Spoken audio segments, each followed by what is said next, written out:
Hey everyone, Al Abaroa for Financial Intelligence Training. It is Friday, it is September 28th, and it is 2018, and that makes it a wrap for the month of September. If you know what that means in my house, that means next month is Halloween, so I have got to go in the attic and take down all the decorations so the kids can get ready and be excited for their barrels of candy to come.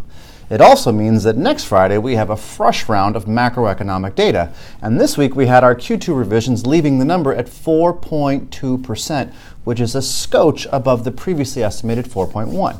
A solid number, which hopefully will be accompanied by another solid number in next week's data.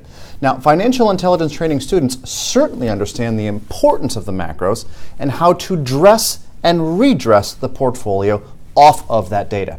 Now, I've got no interest in talking up the news, but I'd be remiss to not at least mention the hearings yesterday. They were such big news that gave very little attention to the fact that Tesla and Elon Musk were sued by the SEC. Now, this is going to be a real battle for him, and it could substantially impact the future of his company. And with his potential, or his inability, I should say, to be at the helm of that company or any other publicly traded company. Well, while he's having a bad day and the investors of Tesla are having a bad day, I'll tell you who's not. The shorts and the attorneys. They're both popping champagne. This is going to be a very expensive ordeal for Mr. Musk. I hope he has his funding secured. Okay, enough of the not so funny humor, but let's talk markets, but not the current market. This week, I had two different conversations that really remind me of the need of investors to really understand what they are attempting to do within their portfolios. You see, in each instance, investors were not necessarily aware of why things were being done within their portfolio. Doesn't mean that things were being done bad, it just means they weren't sure why things were being done. So as an example, how much risk does the current mix of their holdings actually carry versus what they think that they are carrying?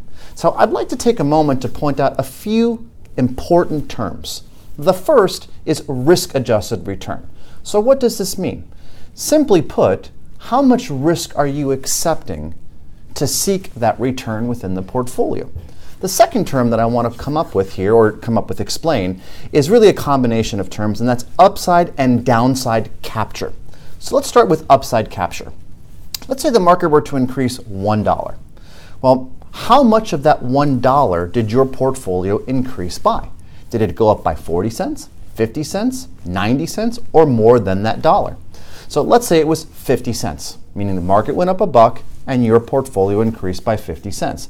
Well, you have captured 50% of the upside.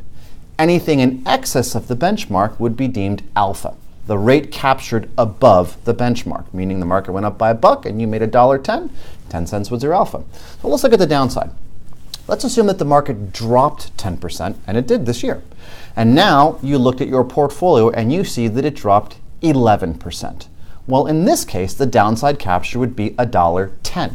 In other words, every $1 that the market fell on this hypothetical portfolio, it fell by $1.10. Now, use the same metric of $1 if the hypothetical portfolio falls to just 50 cents, well then your downside capture is 50%. The point here as it relates to risk-adjusted returns is simple. Look towards your portfolio and see how much you're earning in relation to the benchmark and how much you're risking in relation to the benchmark as a gauge of your risk-adjusted return. Now think about how any changes may be made on that portfolio as the environment shifts. Do we have a boost in the macros next week, or do we have a negative shift? In either case, how does your portfolio shift to that change in the environment? Or does it? Perhaps you're just going to be held hostage to your allocation percentages. See, do you know the answer to this? Well, if you don't, I suggest strongly that you get those answers. And this is exactly what is the message that I try to convey to the financial intelligence training students. Understanding exactly what you have. Not what you think it is, but what you know it is. Okay, so let's switch gears from portfolio management for a moment to trading, and let me remind you of an important fact that you know. Trading involves a substantial degree of risk. It's not suitable for all investors. If you're trading stocks or options, that's the same. If you look at charts like I do, please remember that the charts are not necessarily indicative of future results, so past performance not necessarily indicative of future results. I'm Al Abaroa for Financial Intelligence Training. Thanks for watching, everybody. Have a great weekend.